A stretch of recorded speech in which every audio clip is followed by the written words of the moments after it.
அநேகர் சுகத்துக்காக தான் வராங்க சபைக்கு. பேய் ஓட்டணுமா அதுக்கு வராங்க, அற்புதம் நடக்கணுமா வராங்க, வியாதி நீங்கணுமா வராங்க.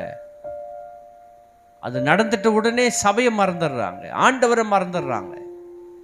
எத்தனை பேர் நன்றி அறியாதவர்கள், எத்தனை பேர்.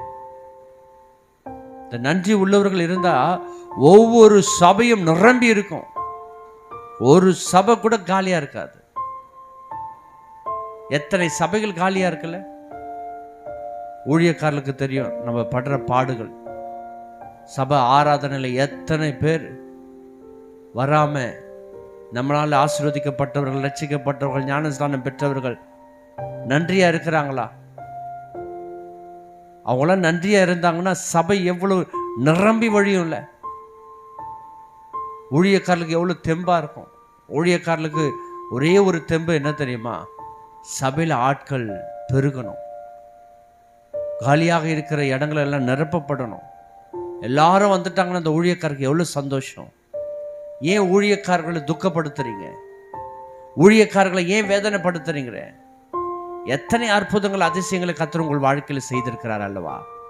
ஏன் உங்க சபைக்கு நன்றி உள்ளவர்களா இருக்க மாட்டீங்க? ஏன் ஆண்டவருக்கு நன்றி உள்ளவர்களா இருக்க மாட்டீங்க? நன்றி உள்ளவர்களா இருக்கணும். அந்த ஊழியக்காரரால் எவ்வளவு நன்மை பெற்றுள்ள, எத்தனை தடவை ஜெபித்திருக்கிறார், இரவும் பகலும் உபவாசத்தோடு ஜெபம் பண்ணியிருக்கிறார். உங்கள் அற்புதத்துக்காக, சுகத்திற்காக, பலத்திற்காக எத்தனை பேர் தியாகம் பண்ணியிருக்கிறாங்க. எத்தனை நாள் உங்க வீட்டுக்கு நடந்து வந்திருக்கிறார், எத்தனை நாள் உங்களுக்கு ஃபோன் பண்ணியிருக்கிறார், எத்தனை நாள் உங்களுக்காக பிரயாசப்பட்டிருக்கிறார். பெற்றெடுத்த தாயும் தகப்பனுக்கு தான் தெரியும் பிள்ளையை குறித்து. அதே போல உங்களை ரட்சிப்புக்குள்ள வழிநடத்தின ஊழியக்காரர்களுக்கு தான் தெரியும் அந்த ஆத்ம பாரம். அதுதான் பவுல் சொல்றார், நான் கர்ப்ப வேதனை அடைகிறேன். ஒரு ஆத்மா இடறி போயிடக்கூடாது. நன்றி இல்லாதவர்களை நம்ம நடக்கக்கூடாது, நன்றி இல்லாதவர்களை நம்ம செயல்படக்கூடாது. ஆண்டவருக்கு நன்றியா இருக்கணும், ஊழியக்காரருக்கும் நன்றியா இருக்கணும். ஊழியக்காரர்களை மதிக்க தெரிஞ்சுக்கணும், ஊழியக்காரர்களை கனப்படுத்த தெரிஞ்சுக்கணும். எத்தனை நாள் அவங்க குடும்பத்தை விட்டு நமக்காக ஜெபம் பண்றாங்கல்ல.